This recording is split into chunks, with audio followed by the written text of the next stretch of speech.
Gyanjyoti YouTube চেনেলৰ অন্য এক নতুন এটা বিশেষ গুৰুত্বপূৰ্ণ ভিডিঅ'ৰ মাজলৈ স্বাগতম জনাইছোঁ। যিহেতু 25 তাৰিখৰ পৰাই BA BSc and BCom 4th ছেমিষ্টাৰৰ এক্সাম অনুষ্ঠিত হ'ব আৰু সেয়েহে এই এক্সামত PDF ফাইলসমূহ কেনেকৈ বনাব তাৰ পৰা ভিডিঅ' বনোৱা হৈছে। গোটেই ভিডিঅ'টো সম্পূৰ্ণৰূপে চাব।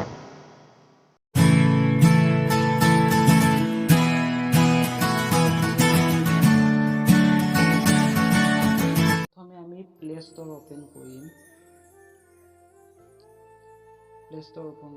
কৰিম। ইয়াৰ পিছত সাৰ্চ বুটামত সাৰ্চ কৰিম DU স্কেনাৰ। DU স্কেনাৰ তাৰপিছত সাৰ্চ কৰিম। সাৰ্চ কৰাৰ পিছত বহুত এপছ ওলাই পৰিব। ইয়াৰ পিছত আমি দি ডকুমেণ্ট স্কেনাৰ এই এপছটো আমি ইনষ্টল কৰিম। যেহেতু অলৰেডি মোৰ ইনষ্টল হৈছে সেয়েহে ওপেন অপশ্যনত ক্লিক কৰিম।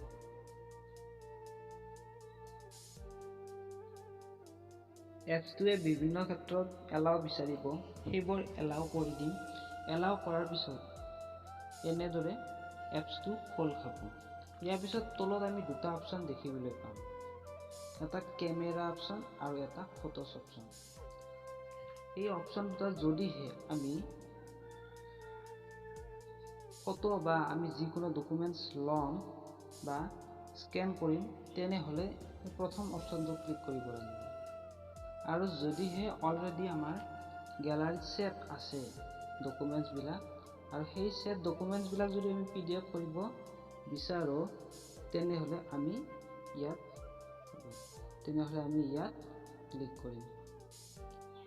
যিহেতু মই ৰিটেক অৰ্থাৎ ল'ম, মই স্কেন কৰিম ডকুমেণ্টছবিলাক, সেয়েহে মই এই অপশ্যনটো ক্লিক কৰিম।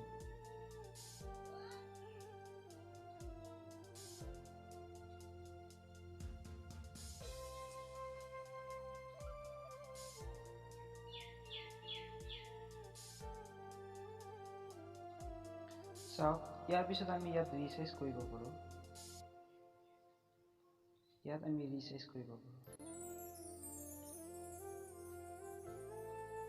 ইয়াৰ পিছত আমি কণ্টিনিউ বুটামত ক্লিক কৰিম। গতিকে এটা পেজ স্কেন হ'ল, তাৰপিছত পুনৰ আমি কেমেৰা বুটামত ক্লিক কৰি পুনৰ স্কেন। চাওক, 10টা পেজ অলৰেডি স্কেন কৰা হ'ল। এতিয়া আমি মেইন ছেটিংছখনলৈ আহোঁ। চাওক, পোনপ্ৰথমে এডিট অপশ্যন পাম। এডিট অপশ্যনত আমি যদিহে ক্লিক কৰোঁ তেনেহ'লে এনেদৰে দেখিবলৈ পাব। অৰিজিনেল ডকুমেণ্টছ তলত আছে লাষ্ট এডিটেড ডকুমেণ্টছ। আমি এইবোৰ অ'কে কৰি দিম। ইয়াৰ পিছত কালাৰ ফিল্টাৰ, ইয়াত কালাৰবিলাক চেঞ্জ কৰিব পাৰি। আৰু অনলাইন পৰীক্ষাৰ বাবে আমি যদি ডকুমেণ্টছ পঠাব লগা হয় তেনেহ'লে ব্লেক এণ্ড হোৱাইট অপশ্যনত ক্লিক কৰিব লাগিব। ইয়াৰ পিছত আমি ৰাইট অৰ্থাৎ শুদ্ধ চিনত ক্লিক কৰিম। ইয়াৰ পিছত এইটো কালাৰ চেঞ্জ হৈ গ'ল। ইয়াৰ পিছত আমি অকণমান ৱেইট কৰক।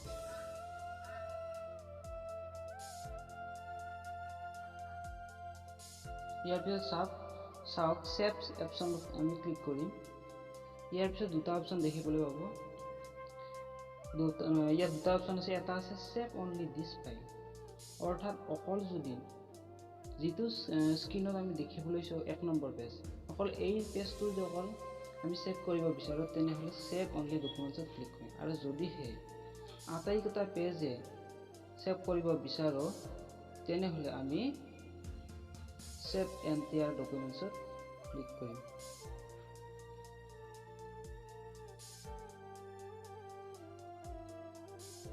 ইয়াৰ পিছত এনেদৰে দেখিবলৈ পাব। ইয়াত দিছে এনেবল, ইয়াত লিখিছে যে এনেবল পাছৱৰ্ড প্ৰটেকশ্যন। যদিহে ডকুমেণ্টছটো পাছৱৰ্ড হিচাপে প্ৰটেকশ্যন দিব বিচাৰে তেনেহ'লে ইয়াত পাছৱৰ্ড দিব পাৰোঁ। কিন্তু যিহেতুকে অনলাইন এক্সামৰ পৰীক্ষা দিয়া হ'ব সেয়েহে আমি পাছৱৰ্ড নিদিওঁ। ইয়াৰ পিছত আমি তললৈ আমি চাওঁ যদিহে ইয়াত সাইজ দেখিবলৈ পাম অৰ্থাৎ এই ডকুমেণ্টছখিনি কিমান সাইজৰ 2.77 MB দেখিবলৈ পাওঁ আৰু যদিহে আমি ইয়াত কমাব বা বাঢ়াব বিচাৰো তেনেহলে আমি ইয়াত ক্লিক কৰিব পাৰোঁ আৰু এনেদৰে আমি ৰিসাইজ অৰ্থাৎ MB কমাব পাৰোঁ আৰু বঢ়াব পাৰোঁ চাওকচোন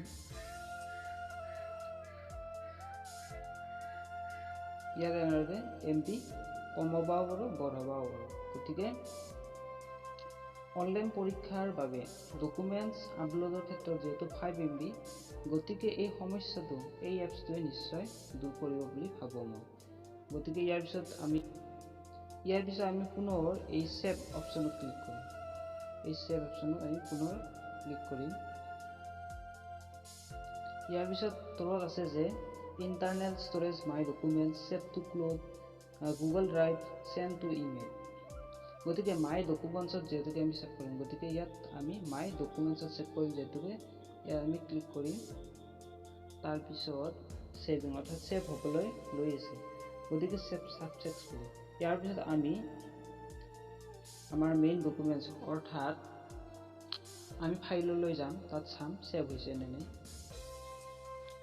ইয়াৰ পিছত আমি ফাইল মেনেজাৰত ওপেন কৰিম তাৰপিছত আমি ডকুমেণ্টছ অৰ্থাৎ ডক্সত আমি ক্লিক কৰিম ইয়াৰ পিছত PDF আমি ক্লিক কৰিম তললৈ স্ক্ৰল ডাউন কৰিম তাৰপিছত চাওক PDF টো সেভ হৈছে এইটো হ'ল PDF গতিকে ইয়াত আমি ক্লিক কৰিম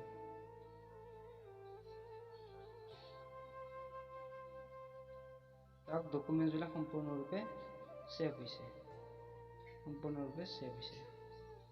গতিকে এনেদৰে আমি বিভিন্ন ডকুমেণ্টছ বিলাক PDF হিচাপে কৰিব পাৰোঁ আৰু সেভ কৰিব পাৰোঁ গতিকে এইটো অতি নিৰ্ভৰযোগ্য এপছ গতিকে এই এপছটোৱে নিশ্চয় অনলাইন পৰীক্ষাৰ বাবে যিসকলে সাজু হৈ আছে সেইসকলক নিশ্চয় সহায় কৰিব আৰু লগতে এতিয়ালৈকে যদিহে মোৰ এই চেনেলটো সাবস্ক্ৰাইব কৰা নাই তেনেহলে সাবস্ক্ৰাইব কৰিব আৰু লগতে কাষত থকা বেল ঘণ্টাটো টিপি প্ৰেছ কৰি থব পিছলৈ এনে ধৰণৰ হেল্পফুল ভিডিঅ' পুনৰ লৈ আহিম গতিকে আজিলৈ এইখিনিয়ে সামৰিছোঁ